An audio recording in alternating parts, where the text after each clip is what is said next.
Good afternoon, everybody, and welcome from sunny Glasgow. And we're delighted that you've joined us for this symposium from the University of Glasgow. Today, we're delighted to share with you some work that we have initiated with our research team at the School of Education, the University of Glasgow. This is a project or an initiative we started just before the pandemic broke out. And since then, we've been working through it and adjusting and making amendments and listening very carefully to our colleagues in schools and in the field. And this has really given a new energy and a new dynamism to the work that we're trying to do to explore the future of headship in Scotland. And the focus is very much on co-producing knowledge to explore the future of headship. And the pandemic has shown us how we really do need to think differently and reconceptualise both leadership and headship. And I hope that from today's papers, you get a sense of the direction of travel that we've taken, that you can contribute to the discussion, and that you'll find new ideas, new questions to share with us so that we can continue to co-construct this research with you and with our colleagues. So today I'm delighted to be able to share our four participants. The first paper you will hear from is from Dr. Deirdre Torrance. Dee will outline the overview of the research programme that is focusing on the future of headship. Then we'll move to Dr. Julie Harvey, and Julie will be exploring Headteacher life histories. This will be followed from a paper from Alison Mitchell. Alison is a head teacher in the school in Glasgow, Ross Hall Academy, but she's also got a unique role that we have at University of Glasgow as head teacher in residence. And Alison will be looking at headship during and after a global pandemic.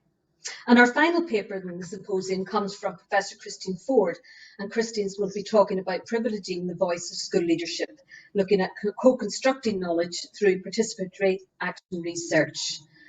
So I hope you enjoy the papers. At the end, I'll share some thoughts, some questions that the papers have generated from me, but we really want to hear from you. So please do use the chat function if you have questions or comments or observations. We hope that there's an opportunity at the end to hear back from the paper presenters with regards to your questions. So it's my great pleasure now to hand over to our first presenter, Dr. Deirdre Torrance.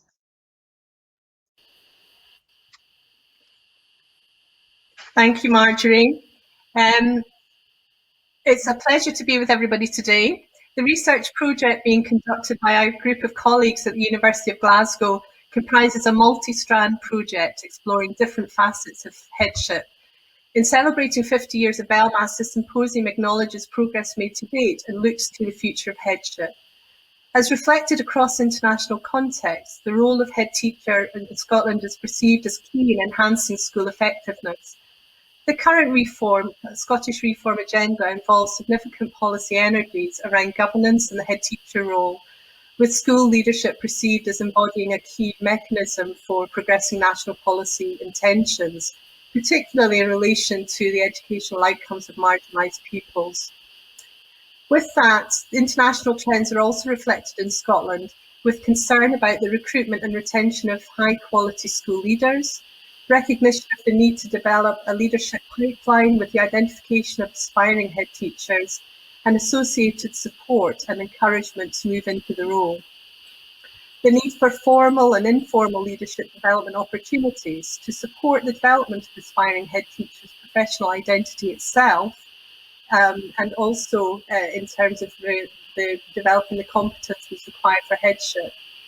A more nuanced understanding of head teacher development involving continuing professional development, responding to changing needs throughout different headship career stages. Educational leadership is firmly established in Scottish education policy rhetoric, with considerable funding having been made available to support teachers' development across the leadership continuum. However, despite the rhetoric, understanding of the system improvement are still at a relatively early stage, with limited interrogation or framing of these ideas within the key policy documents, including those most referred to by the teaching profession. This reduces the potential of such policies impacting on system level improvement. As a case study, Scotland provides a unique context with a relatively cohesive and homogeneous education system set within a relatively small population. Internationally, the role of schools in shaping the life chances of learners is well established, as are the effects of social factors such as poverty, gender, race and ethnicity on achievement and attainment. In Scotland, there's a historical and national belief in the potential of education to provide opportunities for the advancement and empowerment of all. And so it goes that those from disadvantaged backgrounds are able to forge a new identity, a new destiny through engagement with the great leveller of public funded comprehensive education. This forms an integral part of Scottish culture and identity, supporting the status quo of education policy through successive administrations. Side by side with this, Scottish education policy puts much faith in the international significance placed on leadership in raising expectations around pupil attainment and achievement, and in fostering the conditions for effective learning. Despite such policy commitment, issues of exclusion and marginalisation remain in Scottish education, with a pervasive gap between the achievement and attainment of different groups of learners, most noticeably between those pupils from socially economic advantaged and disadvantaged backgrounds. As our written paper that accompanies this symposium explains, national policy is very much focused on addressing this poverty-related attainment gap through the current reform programmes across Scottish education, a national improvement framework, a national programme of school and local authority inspection, system leadership, including the establishment of 6 regional improvement collaboratives, a general focus on highly effective leadership, and a specific focus on the central role of the head teacher, with policy solutions which include the head teacher charter. The COVID pandemic has highlighted both the significant social divide between the experiences and opportunities of pupils from advantaged and disadvantaged backgrounds, and the critical role which schools and school leaders play in working to address the needs of their communities in order to remove or reduce barriers to learning and achievement. This research therefore examines the changing nature of headship, particularly where there is a policy focus on excellence and equity. Beyond the head teacher, it also examines the understandings and practices of leadership with wider groups of leaders in schools, head teachers, deputy head teachers, middle leaders, as well as leaders at system level who lead policy and provision around leadership development.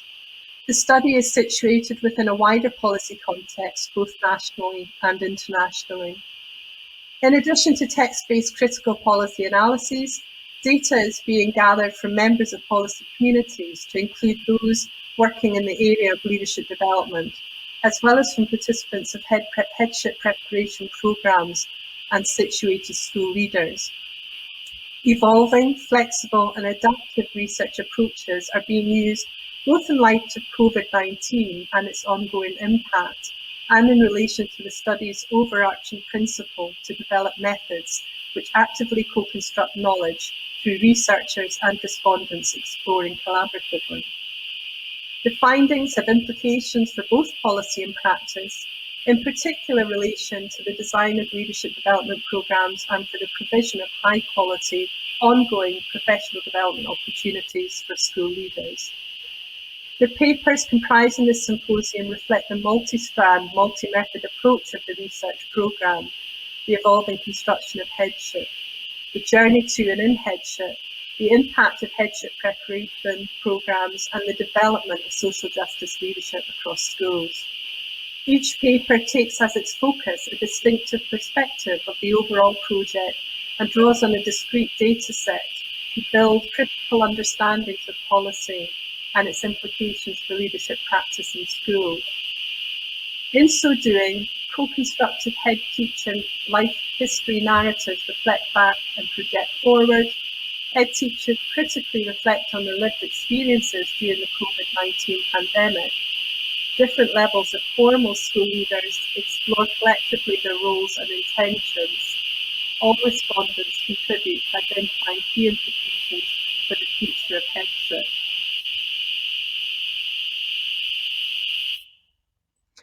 This research adopts critical perspectives designed to develop alternative, more diverse understandings of factors behind long-standing international concerns over the apparent headteacher recruitment crisis.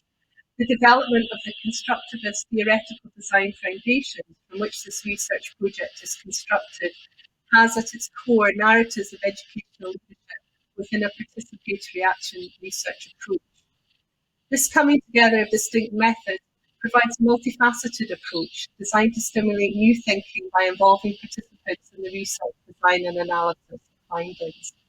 At the macro level, with policy constructions around the problems of headship using the Batchy approach, or Steve Courtney applying criticality to content as a policy solution. At the meso level, with communities of practice using the Delphi methods to map out underpinning concepts of leadership development. And at the micro level, from life history through narrative autobiographies, harnessing individuals' experiences and motivations.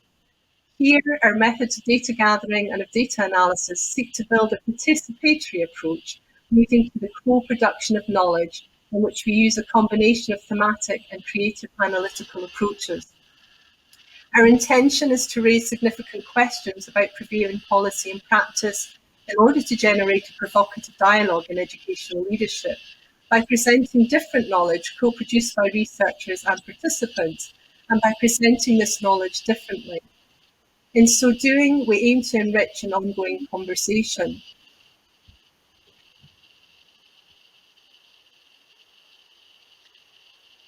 The research programme and its various strands have been designed to enable participants to work collaboratively with researchers in the co-construction of knowledge. As Ian Potter encouraged in his conference welcome, applying criticality in both methods and for knowledge production.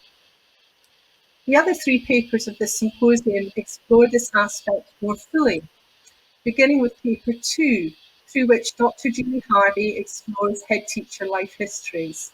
And with that, please welcome Julie.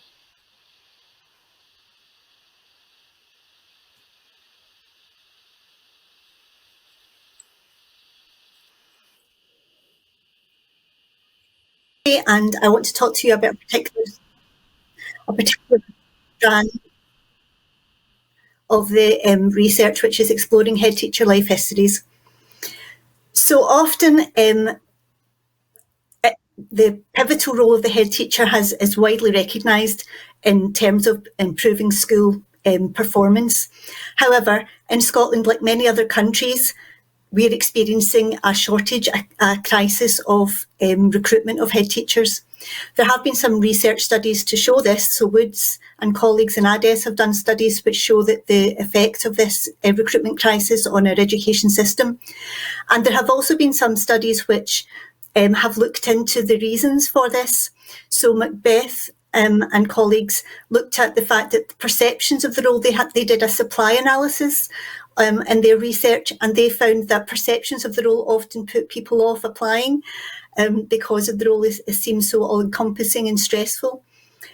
Milton and colleagues in 2020 did a recent study in Wales, and they focused on a demand analysis, and what they found was that they looked at job descriptions, and they found that a lot of the job description language was very much focused on organisational qualities rather than occupational qualities. But what they concluded was that more research really needs to be done into the lived experiences and the reality of what it means to be a head teacher. Sorry, next slide. Awesome. Yeah. The nuanced role of the head teacher is so different to what it means to perhaps be a leader within a business environment, because schools work within such complicated ecosystems. So they work within societal, economic and political frameworks.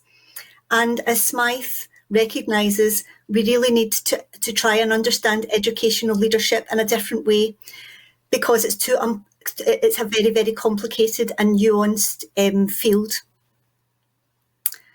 So we have decided in this research that we're doing to adopt a narrative inquiry methodology. And Clarendon and Connolly talk about the fact that the reason that the value of narrative inquiry is really to gain a deep understanding into experience through collaboration between researcher and participant. So within a narrative inquiry methodology, you're not doing research on participants, but you're doing research with participants. So it's very much a two-way process. It involves temporality. So temporality is the valuing the past experiences of the participants, the present experiences, and the future aspirations. So in this case, it's thinking about head teachers. It's all of that. Sorry. And sociality, so also involves relational aspects, relational experiences that head teachers have, and place. So given this particular research with head teachers, the place could be the context of their school, their own school environment, which can differ from head teacher to head teacher, from school to school, but also context in terms of the local authority which they work in, the national educational system that they work in. So all of these things are valued within the narrative inquiry approach. So as far as our research goes, we have already conducted a pilot study, and I'm just going to talk you through some of the things that we have done. So stage one has been data analysis. So to gather the data, first of all, 2 head teachers were interviewed in this pilot study. This took place on Zoom because of the COVID restrictions. There were 2 individual interviews conducted by the researchers, and once the interviews had been finished, had concluded, the videos of the interviews were given to each of the head teachers to go and look at themselves. So both the researchers and the participants then began to use Braun and Clark's methods of thematic analysis. So both the researchers and the participants went away and began to code the data. They looked at the interviews, they transcribed the dialogues, and they began to look for codes and then themes. At that point, researchers and participants got back together to discuss. So researchers met individually with each head teacher to discuss the themes that had come out from their particular interviews and agree on them. And then there was discussion around what was meant by the dialogues. So there was an interesting discussion. One of the head teachers had talked about support for their role, but they were talking about support as support for the children in their school. The researchers had thought it was more about the support for the role of them as a head teacher. So that kind of discussion brought about clarity about the meaning of these terms. The next stage of the data analysis was then for the researchers to draw the themes from both of the head teacher interviews and began to construct a narrative around those. This was then fed back to the participants, who again commented on accuracy, and in this way the narratives were co-constructed. We've called it stage 2A of the data analysis then, after this kind of the series of meetings after the interviews, has been that the researchers testing out the potential of the data and some methods of analysis, and I'll talk a bit about that in the next slide. So some of the significant issues that have emerged through this process so far, one has been what should be considered as the life history narrative. So there was dialogue amongst the researchers and the participants about what actually constitutes the life history narrative. But it was decided that the interview itself, which was quite chronological and the questions led themselves to a kind of journey, the interview itself was the life history narrative. Another consideration was how to maintain the integrity of the individual life history voice, the authenticity of the participant's voice and their authentic story. So it was decided to try a creative analytical approach. And this involved looking at specific events that were mentioned by the head teachers in their dialogues, which involved encounters with other people. So as we know, leadership is a very relational job. It's a very relational role. So the head teachers had talked about significant encounters along their journey. So these were captured by the researchers, and some semi-fictional accounts of these incidents were created. And again, these were then spoken to or shared with the participants who commented on them. And it was a way of trying to dig deeper into the meaning behind these particular events. And if I could just move the slide on. Oops. Okay, so some of the emergent themes so far that have come out from the pilot study, thinking about the journey to headship, one of the important things has been this sense of identity. So people growing their sense of identity, growing in the terms of knowing their own values, underpinned by things like social justice, wanting to make a difference, feeling as if you're good enough for the job. Another aspect of this journey towards headship, both of the head teachers in our study had engaged in professional development opportunities. So they had both engaged in academic study, and they felt that this was empowering and again had given them a sense of a voice and growing confidence. Another important aspect seemed to be this idea of gaining a wider perspective. So working out with the classroom, working out with the school within the context of the local authority. And again, that had given them confidence and a feeling that they could do the job. Once in headship, an important theme that came out from both of the head teachers was a sense of belonging, this idea of building a community, building relationships, feeling as if you're making a difference. Another key theme was agency. So both felt that they were able to develop and make improvements and improve the life chances of young people. Another key theme was networking. So this idea of finding networks of support, that was crucial to feeling secure as a head teacher. These were positive aspects. Two more negative, perhaps, themes was this idea of always feeling vulnerable, and being accountable, being scared of being found out, if you like. This sense of imposter syndrome also came across from both of the head teachers. So thinking about co-construction of knowledge as a way of conducting research, this process has been useful as far as developing or uncovering common themes. So we've been able to identify these themes initially from the process. It's been effective in creating these scenarios, giving us the data to create semi-fictional scenarios to try and understand the significance of these events in terms of headship. And actually, feedback from the head teachers, from the participants themselves, has been very positive. They both said that they felt as if they were really listened to through the process and that this was an authentic representation of their story, so that their voice was being heard. This is an evolving research process which is allowing for criticism, revising, reinterpreting, and as we go on, we are hoping to develop it more fully. So thank you for listening, and I'd now like to introduce you to Alison Mitchell, who is the head teacher in residence of the University of Glasgow, and she's going to be talking about headship during and after a global pandemic.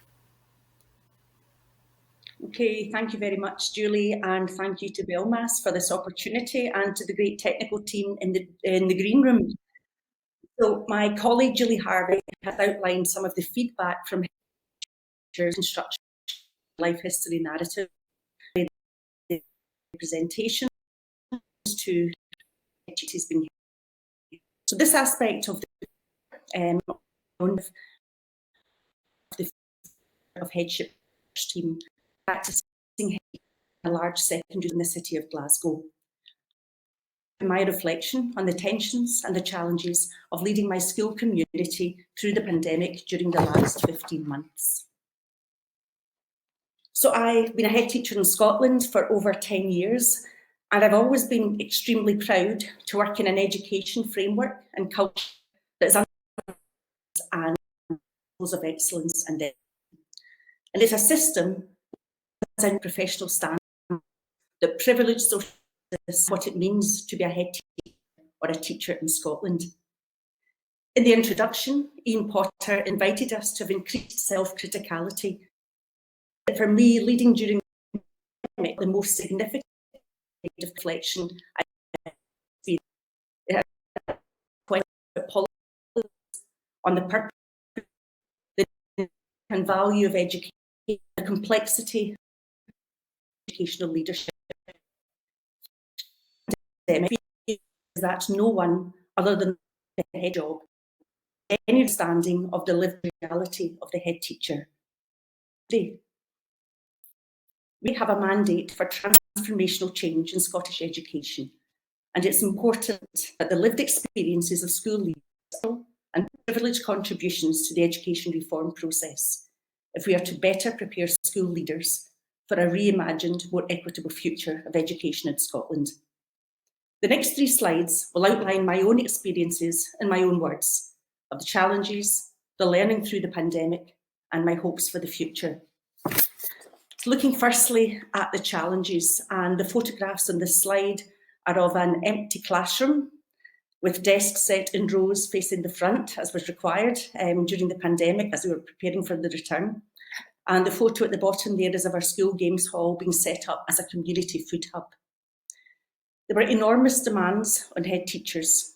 Our communities were scared.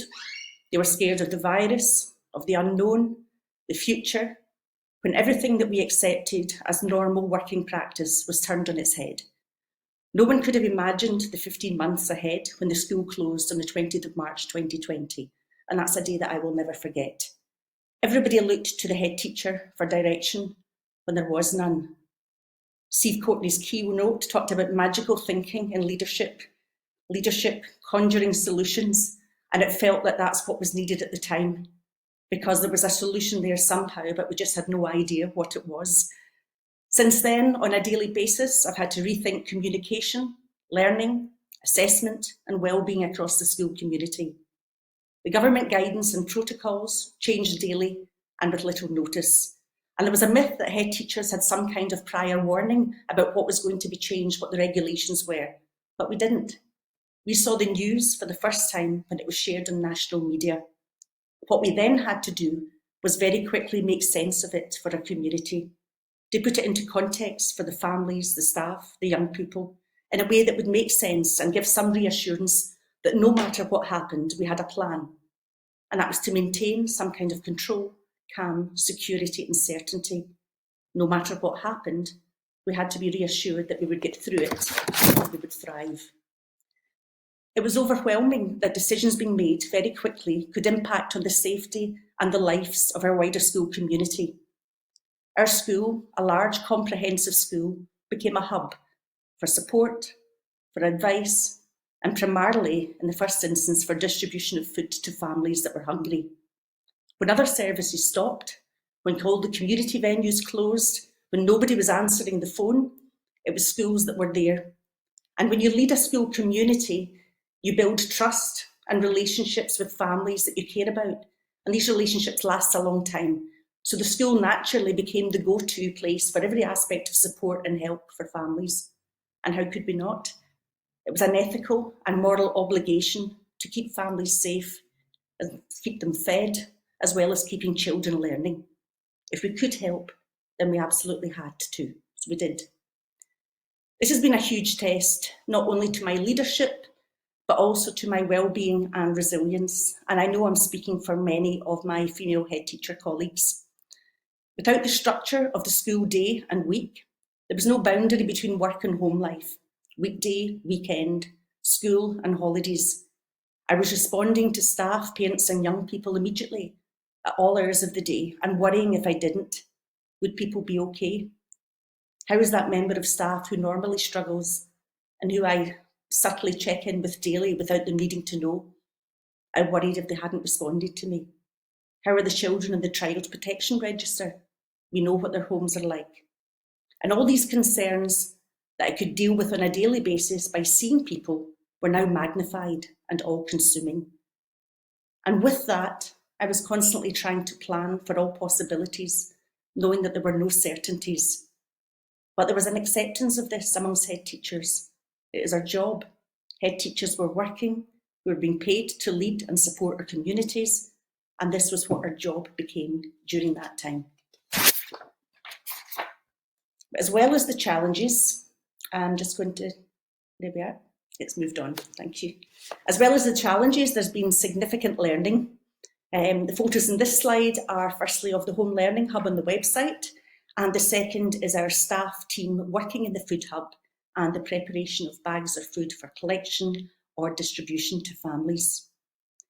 There was affirmation for me about what is at the core of school leadership at all levels. We couldn't have survived the way we did without the values, the strong relationships, the courage, the determination, and the love and care. And this is about a way of being. It's about who you are, and it's not something that you can suddenly become or start doing when there's a crisis. In our school, we very much enjoy collaborative partnerships across our community. So when I found myself resorting to top-down direction at times, the timescales were so short and frequent that we just needed to be told what to do, that was accepted by the community because it brought some certainty amidst the volatility. And what was also important, that distributed leadership was already embedded within the school. People were trusted and empowered. So during the pandemic, they knew how their role fitted into the overall survival and recovery picture. And we already had a number of roles in place that supported our community. For example, a home learning coordinator, a coordinator of linguistic and cultural inclusion, a community learning officer, and they also knew what they needed to do.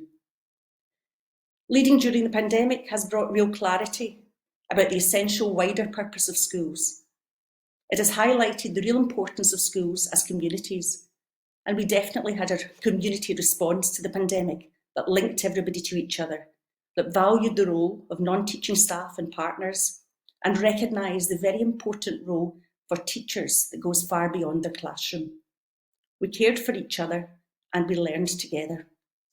We recognised and valued what was important and essential, what supported the school community through the pandemic, as well as what was damaging and undermining the wellbeing and efficacy of school communities.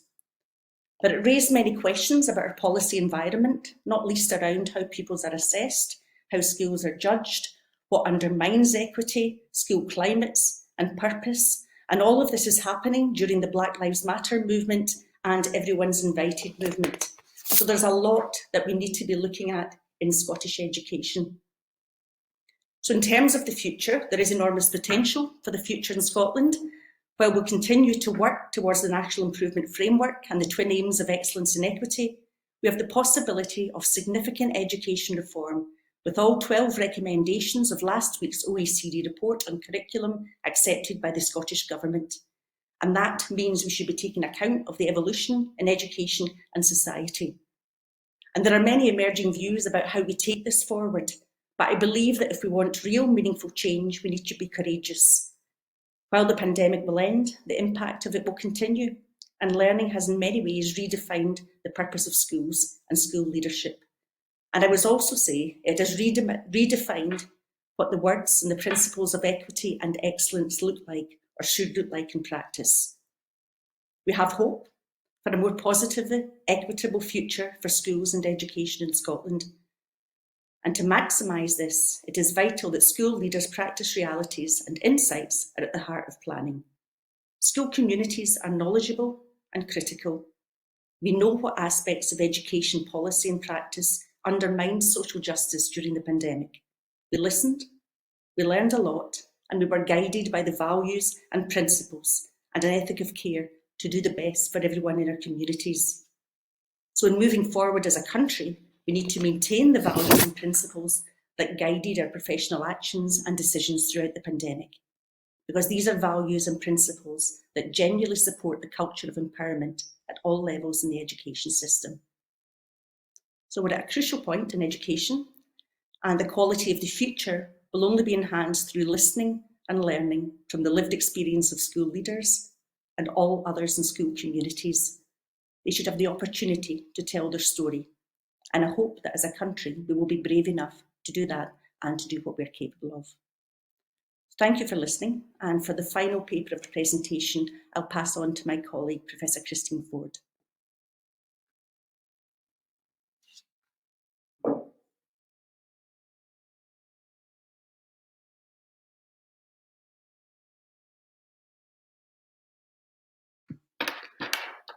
Thank you.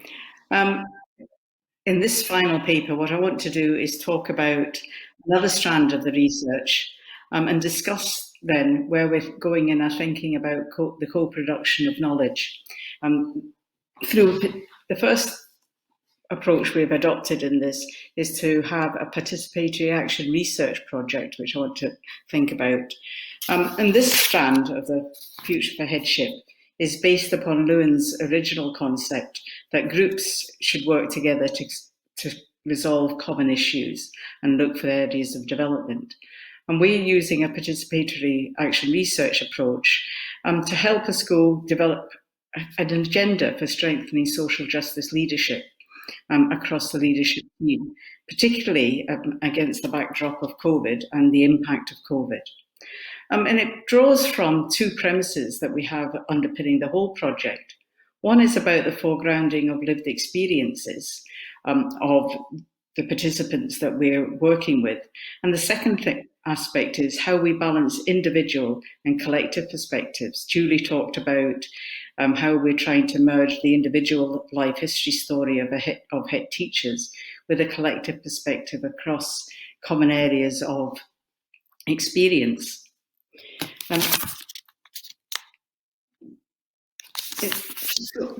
A key part of the project has been about amplifying the voices of those directly involved. And Burns provides us with two meanings of voice. One is about the authenticity in gathering data and the expression of first-hand experiences, the need to think about lived experiences. But she also identifies involvement in the research design as a form of voice, and participatory action research for us seemed to be an important framing, particularly when we were working with leadership teams in a particular context.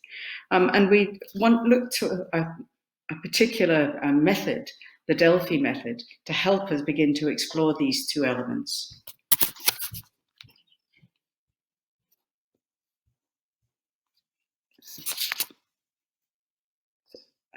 Sorry.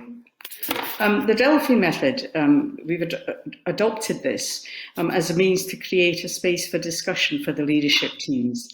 The process is quite a straightforward one, and it was actually ideal for the COVID pandemic because we could do it online through email. It starts off with round one with a series of questions, which are then returned to the researchers who undertake a thematic analysis of that. They then provide summary feedback to the group. So it's a summary of all the responses to the full group, and we ask for further responses to that feedback. And it goes through various rounds, and you can add in new questions that have emerged from the data with it. And we have found this to be a really valuable space that's been able to create a dialogue between the participants. And for us, it's about the participants responding in the initial stages, but then responding to their colleagues' ideas, to their colleagues' understandings, to their colleagues' experiences. So in that way, we're looking to co-produce knowledge, both by the leaders, the participants co-producing knowledge collectively together through the Delphi Method, but also with the participants and the researchers working together. And we've got two groups that we're working with. We're working with a senior leadership team who are going through one Delphi Method set of questions, and we're working with a middle leadership team. The questions are similar, but we decided to keep the coherence of a kind of homogeneous groupings to be able to create this space for dialogue.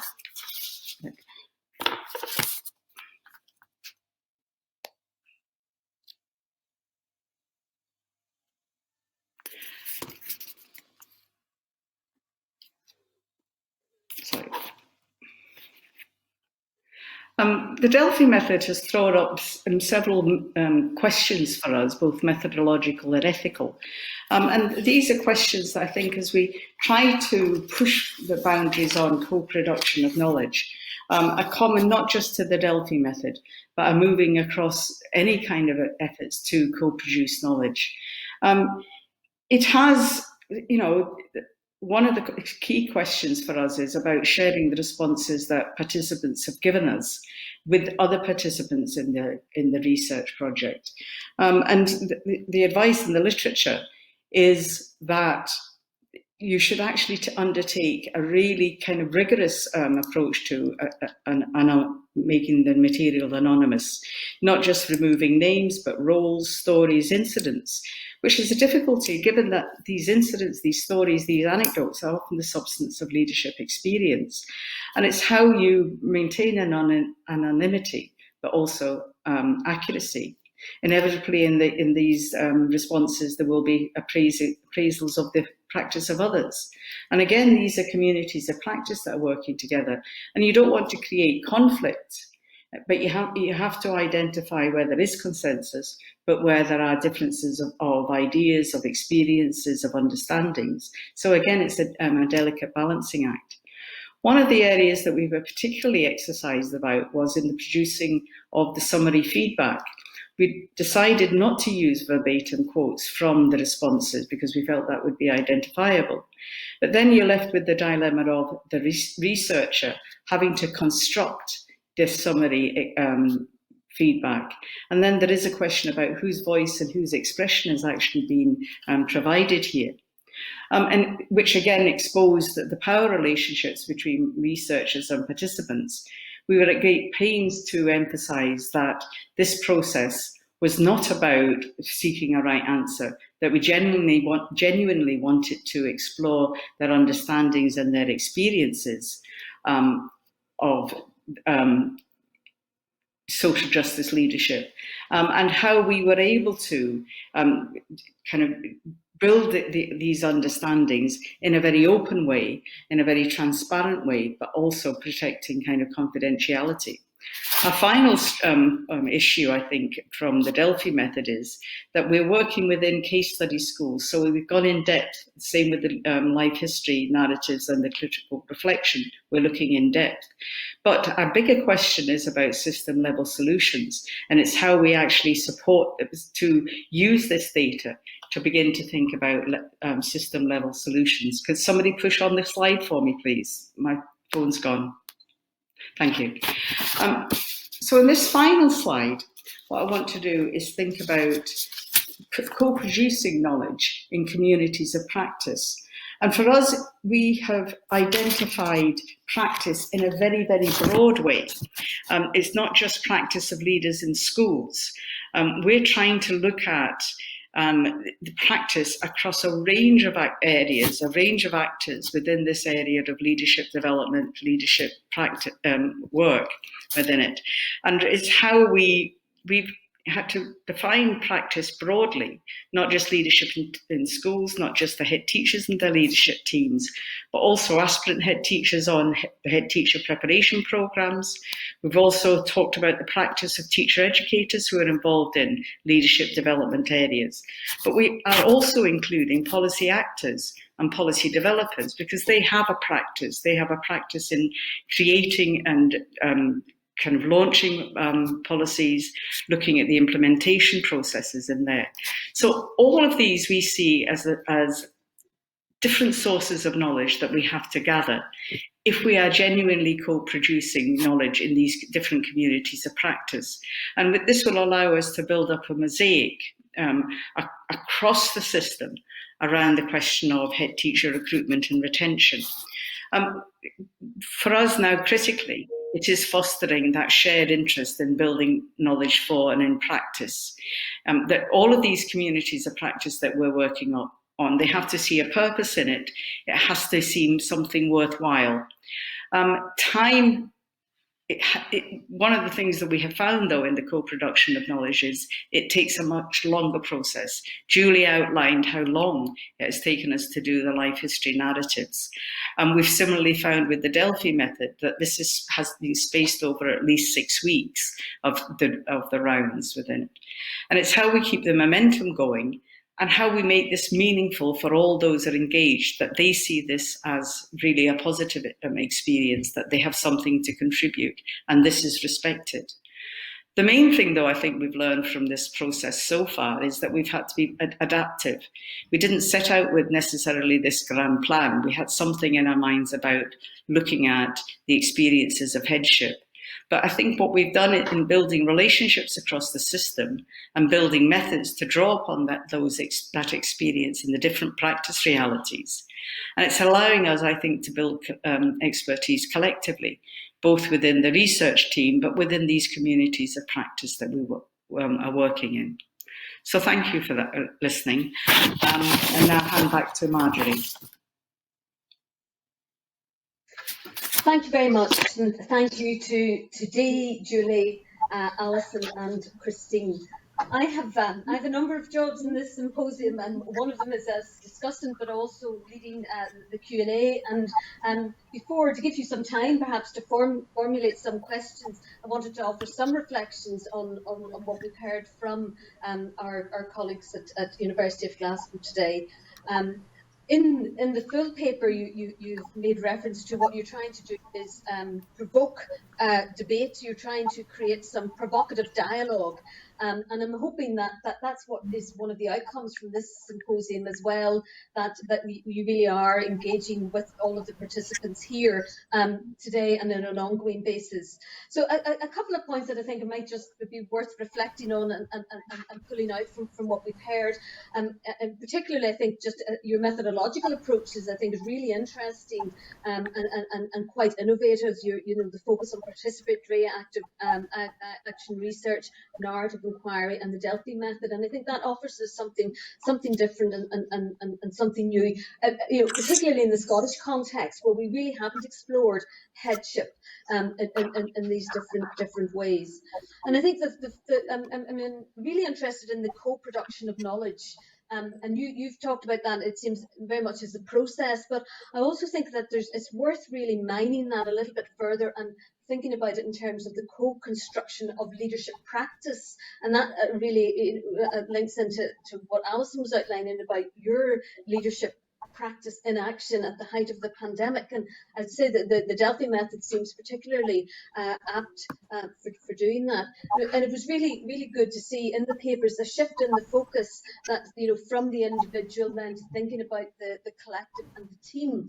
And when I was listening and when I was reading the papers in advance, I was thinking about how actually there's utility in the approach that has been adopted, particularly around the recordings, and then using those in that iterative way and dialogic way. But actually, I think there's a place for that in preparation programs as well, and thinking about our own into headship programs, say, at a national level as well. I think we can do a lot of work there in deconstructing and critically interrogating leader decisions and actions and practice. So I think that's something that is a takeaway for me, who would be involved in course design as well. I was also very interested in the focus that you've taken, that is very much about into headship and in headship. But I think there's a third element here now that we really do need to look at and explore more, which is out of headship.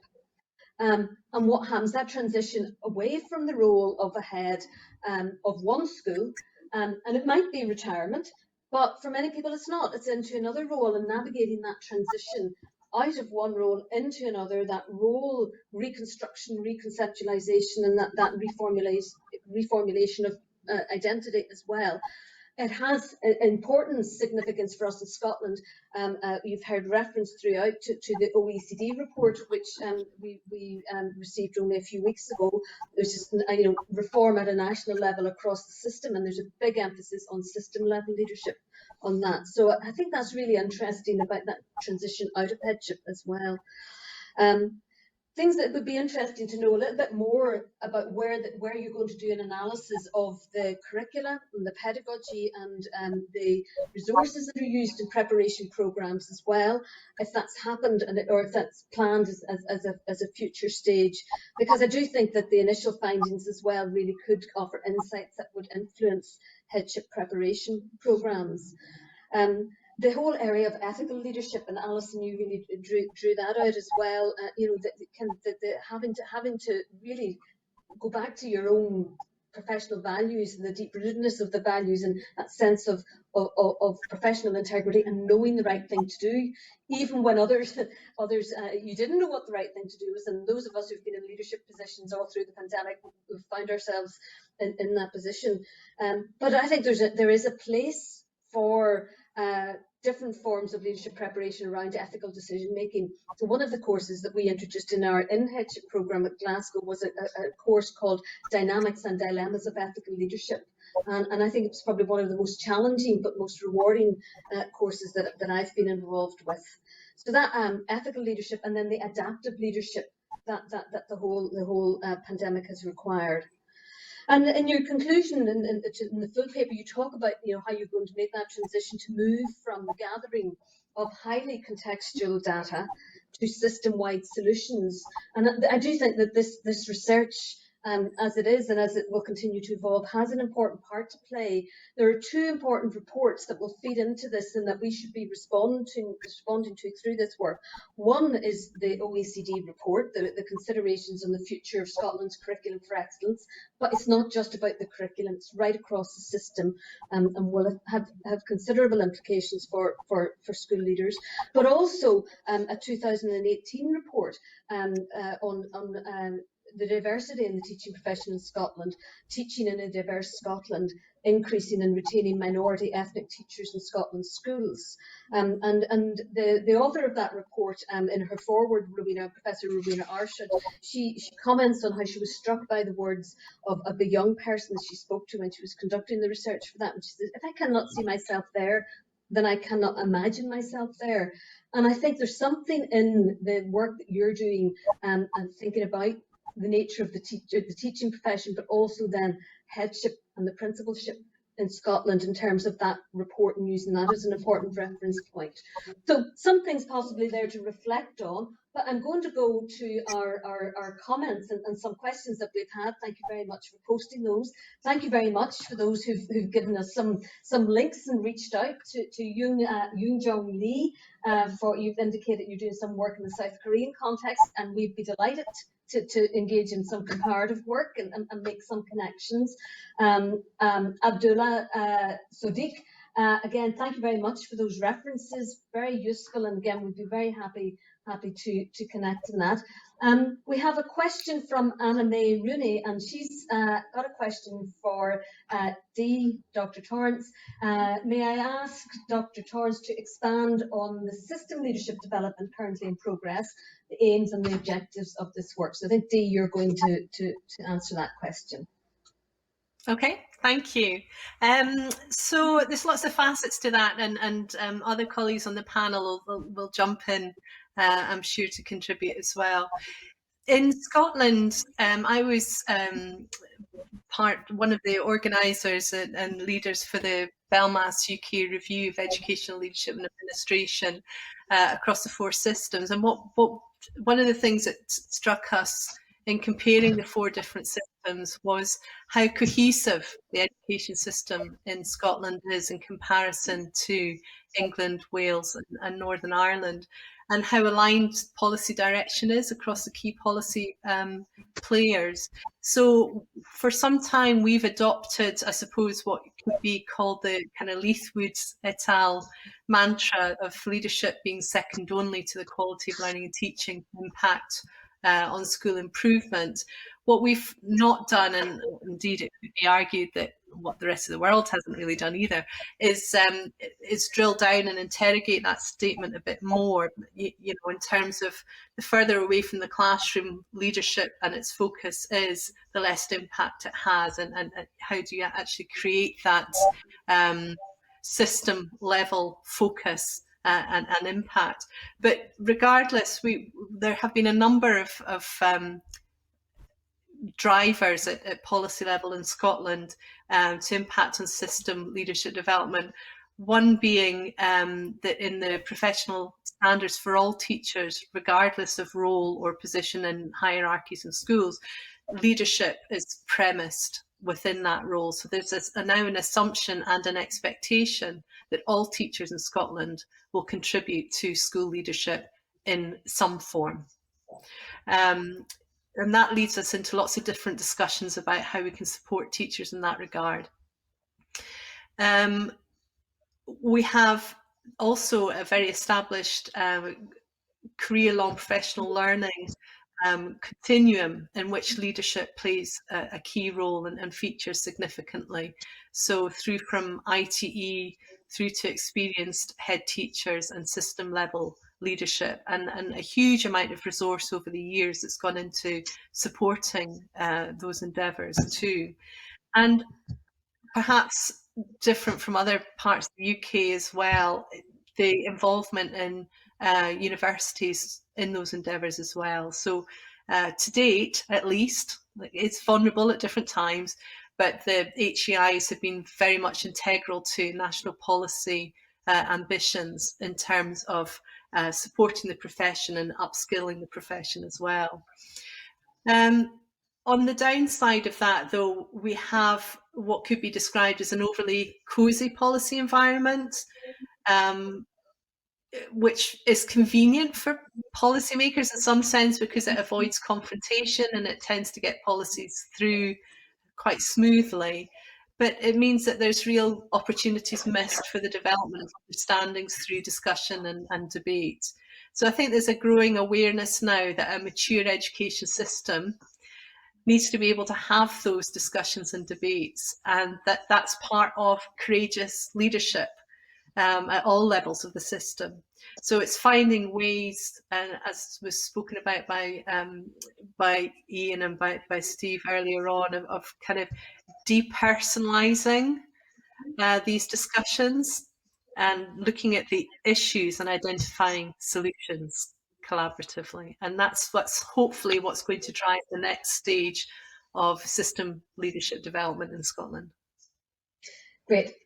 Thanks, Dee. And we have two questions, and I'm just going to see if we can fit them in just before our deadline. So, Julie, we've got a question for you from Anna May with regards to focus groups. So do you want to just respond to that, and then we'll go to the question that Ken has posed for Alison? Yeah, so focus groups are a valid way of gathering information, as are interviews, but the COVID crisis kind of made us rethink how we were doing things, and we felt that we wanted to really dig down deep into the experiences of the participants, and also this idea of co-constructing knowledge. And we felt that the Delphi Method and the life history narratives were two ways that we could do that go deeper than perhaps the focus group approach. So when you're using focus groups, you're the researcher, you go in, you gather the data from the focus groups, you go away, you analyse it, you might share it with the participants, but in the Delphi Method, the participants are giving you feedback, they're explaining what they said, you're having a series of interactions with them. In the life history narratives, you're having a series of conversations where you can really dig down deep into what the participants are saying.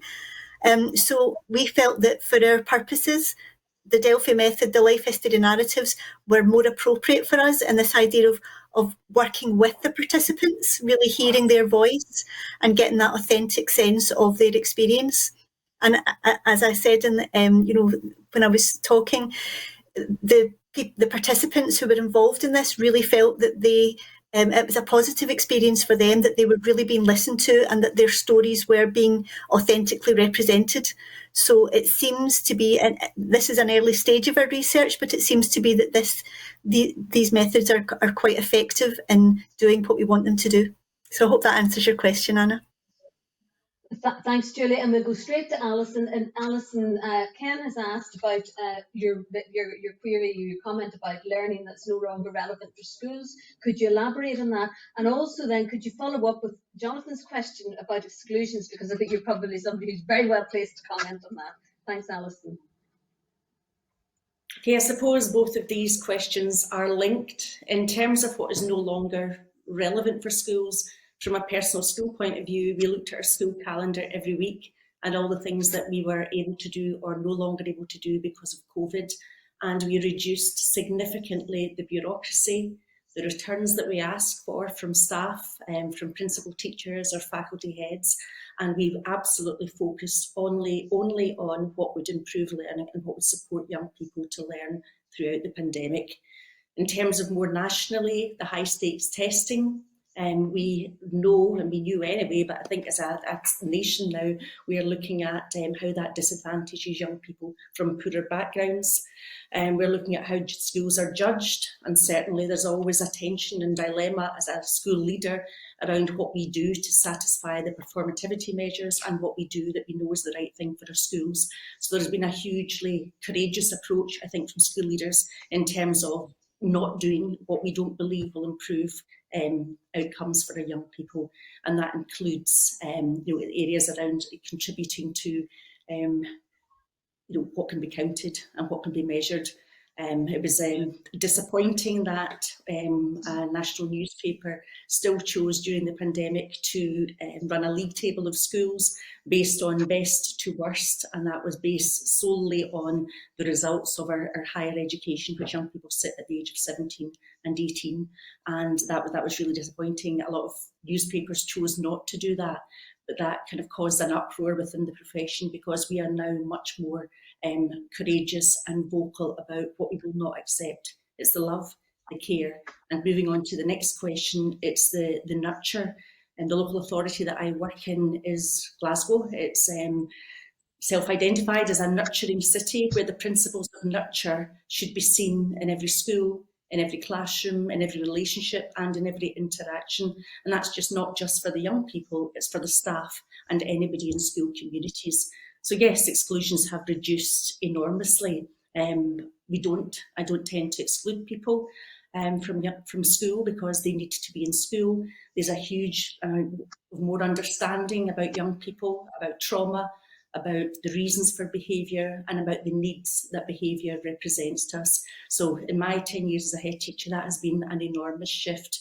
Why would you exclude someone? Why would you put them in danger? Why would you pass on that pupil's needs to another school when we know them well, when they trust us, and when we know that we can support them to a positive destination? So exclusions don't work. Yes, there is a place for them, and there is no pressure not to exclude if for a period of time it's necessary, but certainly the approaches are about inclusion, they're about nurture, they're about doing what's right for every young person, and that doesn't involve excluding them from school. Thank you, Alison, and I think that is a fitting note on which to end our symposium today. May I first of all thank Dee and Julie, Alison and Christine for some really provocative dialogue arising from your papers. May I thank you who've attended this online symposium. Thank you for your comments and your questions. Please do keep in touch with us. We're happy to follow up. Deb, certainly we're happy to contribute to another SIG. I think the more that we can connect on these issues and these questions will be really important. And thank you again to our technical team who've provided us with great technical support. And my final task today is to say farewell, to wish you a good evening. I hope you get time to enjoy the sunshine, which we'll be doing here in Glasgow. So thank you for joining BELMAS on day one, and please return back here in the morning for the first session at 9:15 UK time. Thank you and goodbye.